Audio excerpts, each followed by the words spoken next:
Hello and welcome to The Point. Late last night, Yogendra Yadav, Prashant Bhushan and their supporters were expelled by the Aam Aadmi Party. Today, both sides have been trading charges. So has the difference in politics reduced into a slanging match that can only damage both sides? And what's the future of the original party after this denouement? That's the second discussion tonight. But first, the Civil Aviation Minister has told Parliament that MP and VIP privileges at airports will continue and there's no proposal to abolish or even reduce them. Unfortunately, airports are not the only area where MPs and VIPs get special treatment. It happens in education, in the railways, and even in terms of allocating development funds. So in part one, we ask, is this VIP culture justified or does it undermine India's democracy? More importantly, what does it reflect about our society, and can we change it, or is it destined to continue?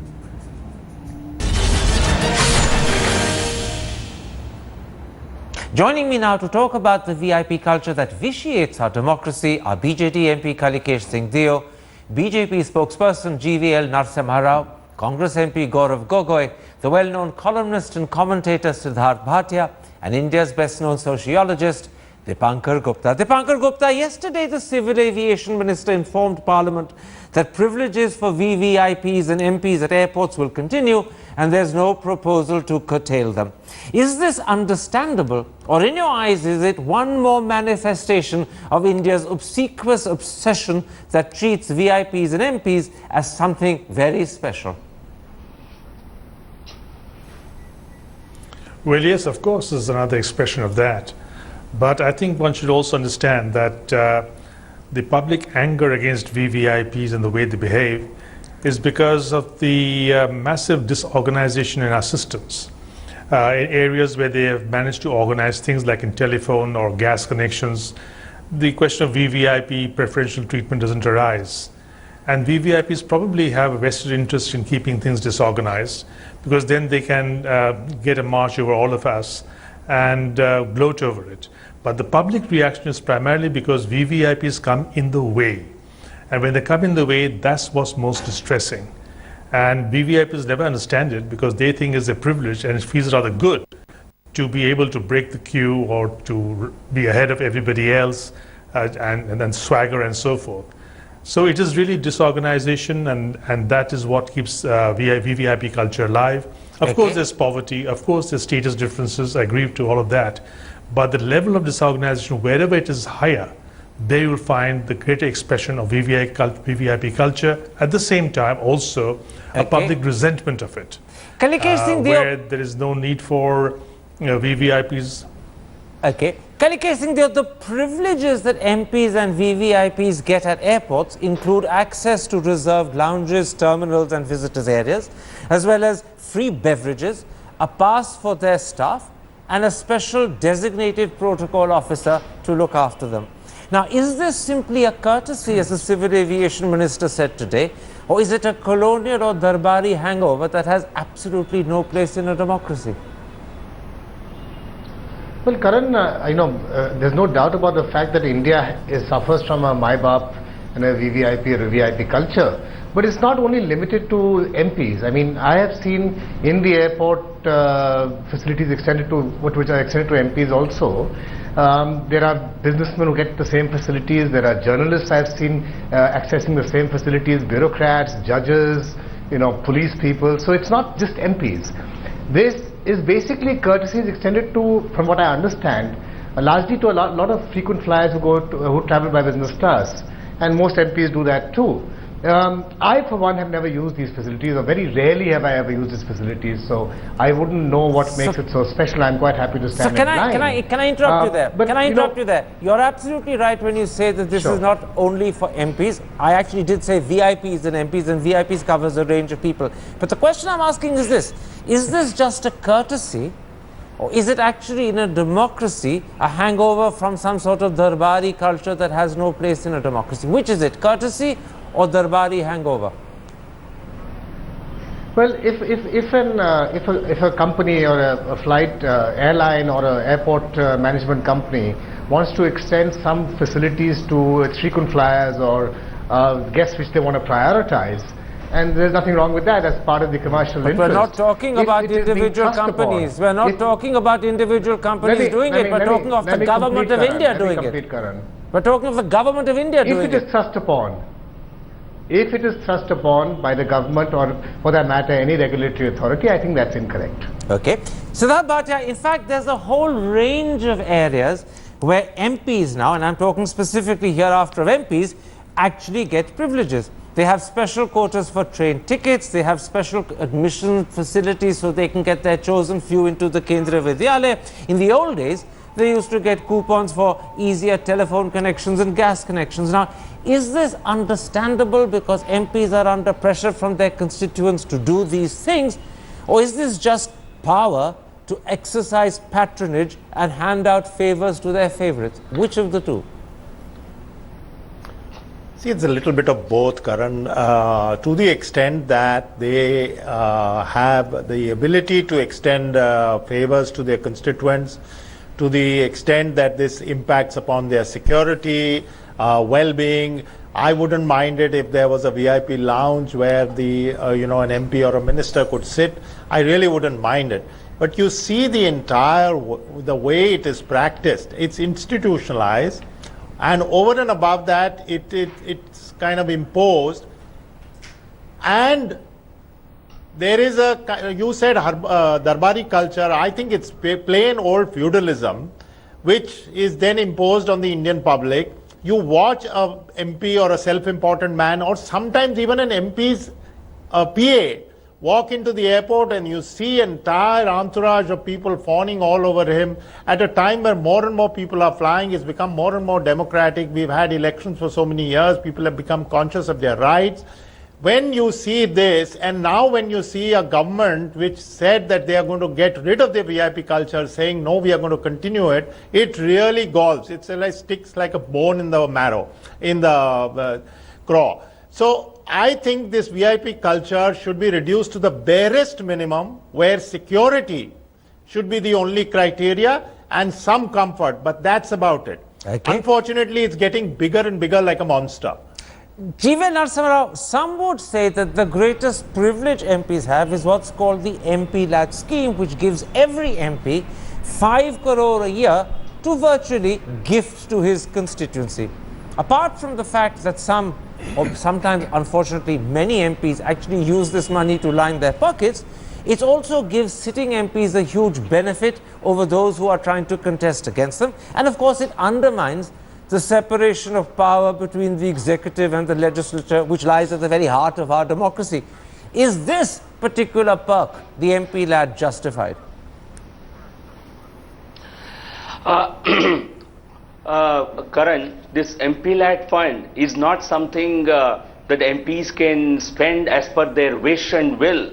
So certainly there are very stringent guidelines, and eventually the implementation has to be done through the administration itself. So it's not that the MPs can certainly select a particular development project, but they cannot give out contracts or spend the money But as Mr. per their Narasimha will. Rao, Mr. Narasimha Rao, Whether we this have MP two Lad examples of misuse, not two in the sense of just two people, but two areas where misuse can happen. One, MPs have been known to line their pockets. It is ready, free income. And the second is that it gives a sitting MP a huge advantage in a democracy which he ought not to have.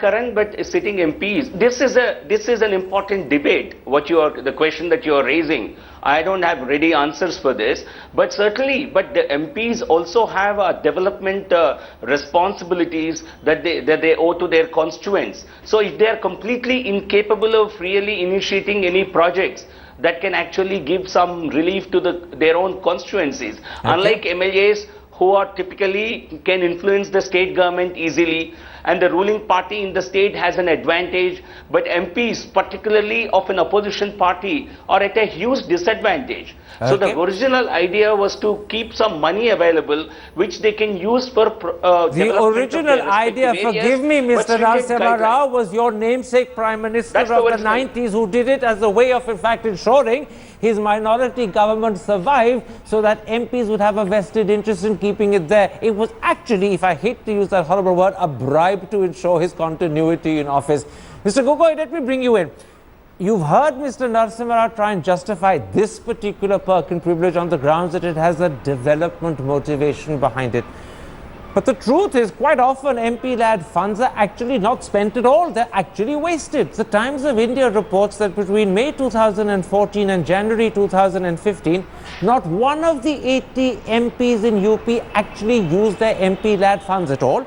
And sadly, the list of MPs who didn't utilize their funds includes all Delhi MPs, all Maharashtra MPs, all Haryana MPs, all Himachal and Kerala MPs, and all Assam MPs, which includes you. Now, in a poor country where resources are scarce, if A, this undeserved perk is given to MPs to spend 5 crore and then they don't even use it, I take it that is doubly criminal. Karan, you raise two important points. First is should there be an MP-led fund or not? And the second question is about the implementation of the MP-led fund. I'll take the first point, which is should there be an MP-led fund or not? Each MP represents close to around 14 lakh voters, and in each villages he sees that there are certain schemes of the state government and of the central government which are not reaching to those for which they are intended to. Therefore, the MP uses the MP-led fund to reach out to those people who have been left out of the development schemes of the projects of states and central governments. So in that perspective, I think the MP-led fund plays a then crucial why haven't you role spent your money for inclusive development. Then in which case, why haven't you or any of the Assam MPs spent your money last year? Could you find nothing that you wanted to support? The second point which you now refer to is the implementation of the MP-led funds. Now, when it comes to implementation of government money, the problems which a central government has in terms of utilizing all its budget, or the problem that a state government has in utilizing its budget, or a district administration, or an MP-led is the same. There are certain implementation procedural delays. At the same time, Karan, would you rather have just spend wherever we want the money to? Don't you want some kind of due diligence? Yes, Don't but you in a want the money country to where be money spent is as part of a scarce, larger getting that development money, plan? not spending it So and I'm sitting sorry. on it is even worse. Dipankar Gupta, let me bring you in at this I'm point. sorry, Karan. I don't buy your theory of getting some money and then throwing it away just because I have to utilize it. I have a certain development plan. Most MPs have a certain development plan, and we want to spend it accordingly. Well, it seems to me that there are something like, it seems to me, and I'm roughly calculating that there are something like pretty close to 200 MPs who haven't thought of what they want to do with their 5 crore each a year. And frankly, in a poor country where money is scarce, that to me is wasteful, and waste is another form of crime. But let's leave that debate between you and me aside. Let me bring in Dipankar Gupta. Dipankar Gupta, all of these. I'm bringing in Dipankar Gupta. I'll come back to you in a moment's time, Mr. Gogoi. I'll come back to you in a moment's time, Mr. Gogoi. Let's not make this a debate between you and me. Dipankar Gupta, all of these, whether it's privileges at airports, whether it's the fact that they get concessions for Kendra Vidyalayas or telephone connections, or whether it is tickets of trains, all of these are examples of privilege that are extended to MPs, but in our society they get extended to VIPs in many instances as well. Are there grounds for arguing with justification that VIPs and MPs are different to the Aam Aadmi and therefore deserve preferential treatment? Or is this just ingrained in our Indian culture where people who are rich or powerful or have contacts are considered bade aadmi and therefore we defer to them and accept that they need to be treated differently? Well, you know, it's rather convenient to say Indian culture, because then that doesn't need any explanation, because the Indian culture, that's the way we are and what can we do. On the other hand, I think it's more important to ask the question, why is it that there is this VIP culture and it's lasted for so many decades, even after independence? Of course, as I told you earlier, there are things like poverty and status differences, the rest of it. But you find that VIP culture is most offensive in areas where the public doesn't have access to, an area the public needs to have access. This has to do with transportation, with education, and with medicine and hospitals. In these three areas, when VIPs come and throw their weight about, these are the areas where the public is hurt the most, and that's when they get the most upset. And the VIPs have no qualms in being ostensible in the demonstration of power, and they have no idea of the problems they're causing. And because of VIP culture and because of the privileges they get, they have no intention either of setting things right, because they don't face the problem at all. Which is why the best thing to do would be if VIPs themselves said that we will not succumb to this temptation. Otherwise, they'll just go on doing it again and again. Can I interrupt and There ask you are, of something? course, ways of preventing them through Can I interrupt and ask you with something? popular pressure, but popular pressure can only take you thus far. Would VIP perks and privileges be more acceptable if VIPs were less demonstrating in using it? If they were more discreet, if they were more low-key in taking advantage, would it be more acceptable to the rest of us? Or is it in principle objectionable that people, Yes, just because they're as you were important, discussing a little earlier, yes, as you were discussing earlier, VIPs, this VIP culture also extends to corruption and inefficiency. But corruption and inefficiency don't arouse that kind of immediate antipathy from the people as their ostensible behavior in public places like roads, hospitals, schools, etc. Okay. And that is where it hurts the most. But of course, you're absolutely right that VIP culture should also be examined in these other areas which are less ostensible. Because they're less ostensible doesn't make them less violative of democratic principles. But they just don't hit us in the face in the same way as they do when VIPs behave badly in public. Kalikesh Singh Deo, when he was explaining why in fact he's retaining all the VIP perks and MP perks at airports, Ashok Gajapati Raju, the Civil Aviation Minister, made a point of saying that MPs are amongst the first to complain if the so-called special protocol for them is not completely adhered to. Now, I want to ask you something as a young MP. Why is it that young MPs, particularly sometimes first-time MPs, automatically assume they have a right to be treated differently and specially? After all, they don't come from that background and culture. Why do they take to it as if they were born to it? Well, Karan, these are obviously first-time MPs because anybody who's a serious politician knows that the grilling which happens to you in your constituency in the village level will certainly make sure you're a humble and person filled with humility.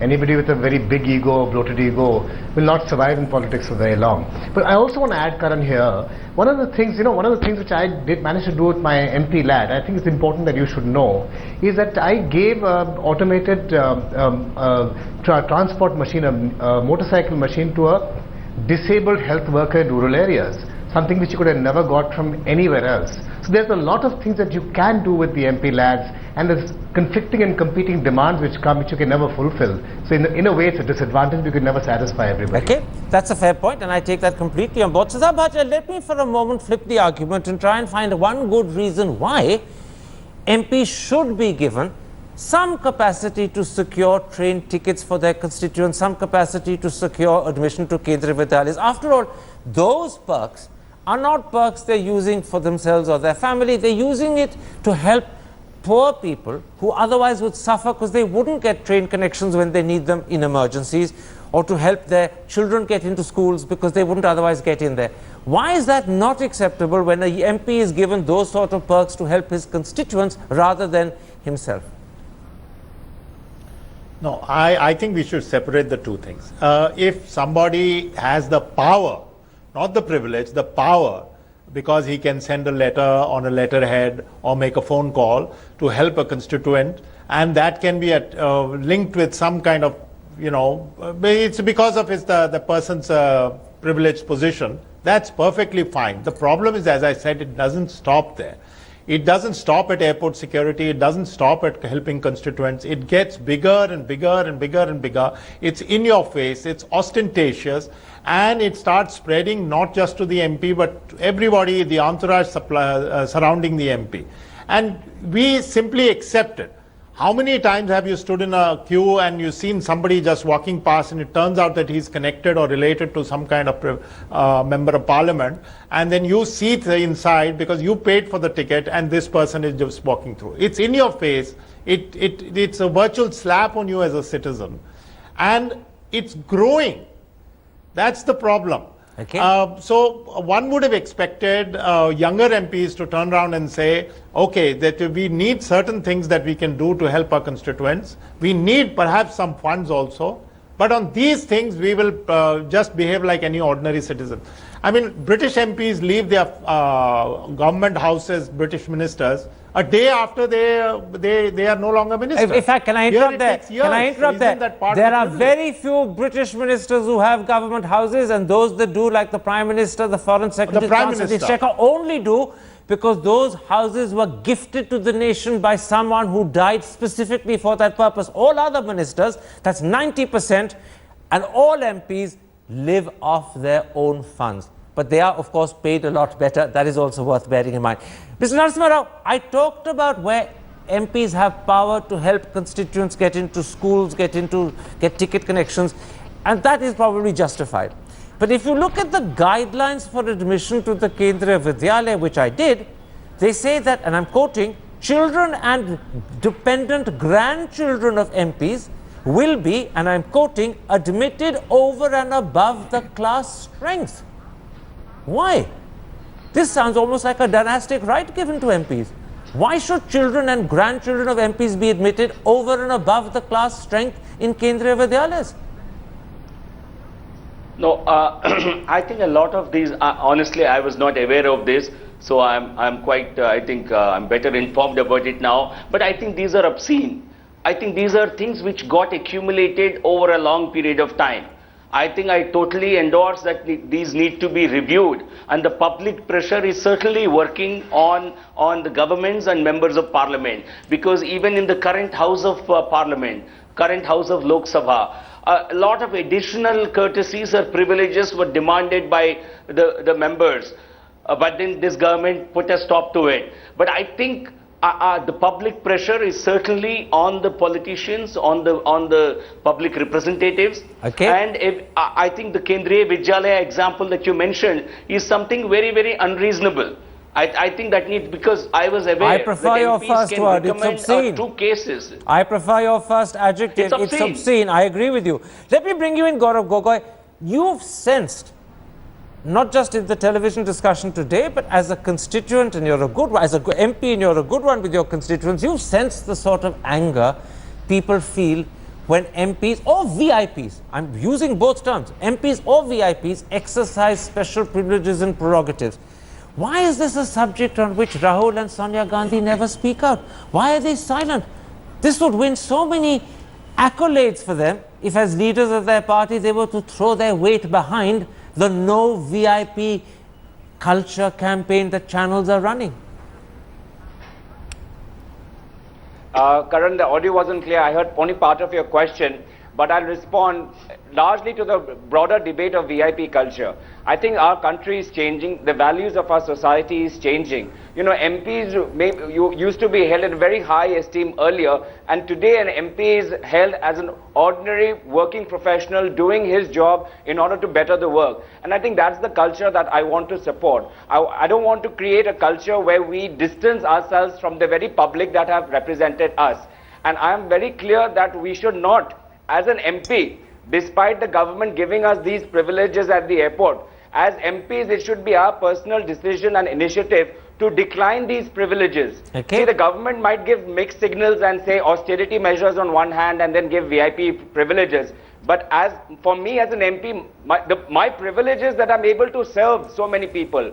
My responsibility is that I decline these VVIP privileges given to an airport, whether it's parking passes, sitting in a VIP lounge, taking a PA pass. I don't think that serves any good. I congratulate you, Mr. Gogoi. I congratulate you for declining those privileges and perks, and I hope others in Parliament learn from you. Just one last thing. Very quickly. If we do this, we will create a culture by which these privileges will itself become redundant, and hopefully one day they will decline, they will vanish, and this is my belief and hope. Well, let me bring in Dipankar Gupta on that point. Do you believe that campaigns like those run on several television channels against VIP entitlement, against VIP culture, will actually change our VIPs? You've heard Gaurav Gogoi say that he believes that in due course this entitlement phobia will disappear. Do you believe we're moving in that direction? I think we are moving in that direction, but I think we need to be also aware of the fact that where there's VIP culture and VIP corruption, there's a clear demonstration of inefficiency and bad administration. So when you attack VIP culture and VIP swagger, remember that attack should be coupled with the fact that this is being expressed simply because these VIPs are unable to administer, these VIPs are unable to rule, which is why they do what they do. Had the society been well administered, VIP culture would have been redundant. This is a point that must be emphasized over and above the attack that we make against ostensible behavior by VIPs. You know, you heard me, Mr. Narasimha Rao, a moment ago ask Gaurav Gogoi. Unfortunately, he didn't hear the full question. The audio was bad. Why are Sonia and Rahul Gandhi quiet? Why aren't they throwing their weight and support behind the anti-VIP culture campaigns on television? I want to put the same question to you with regard to the Prime Minister. The Prime Minister doesn't lose a moment to say how he's exhorting the rich and bureaucrats as well to give up their LPG entitlements, and he's right to do so.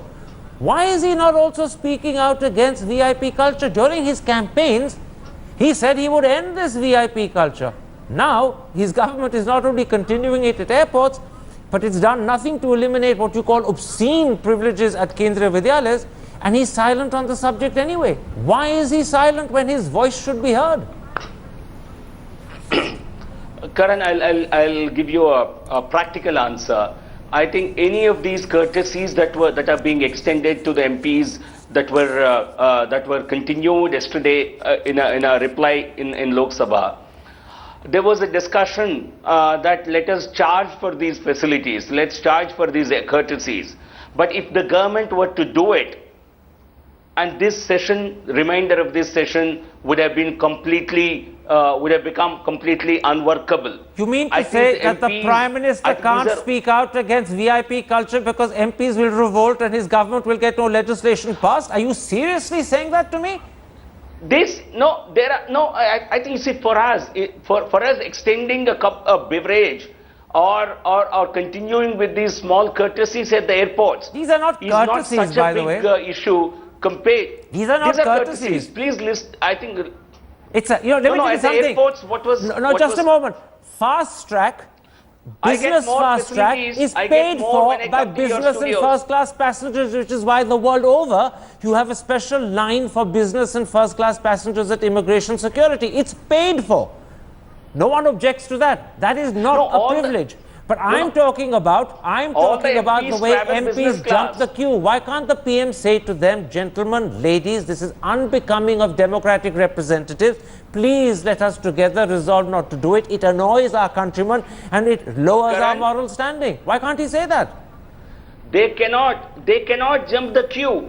I think, I'm sorry, you don't seem to have the right information. Quite right. MPs they don't just jump the queue, they leap the queue with Olympic acrobatic successfulness. That's why we resent it. We see them flying in the air while we are stranded on the ground. All right.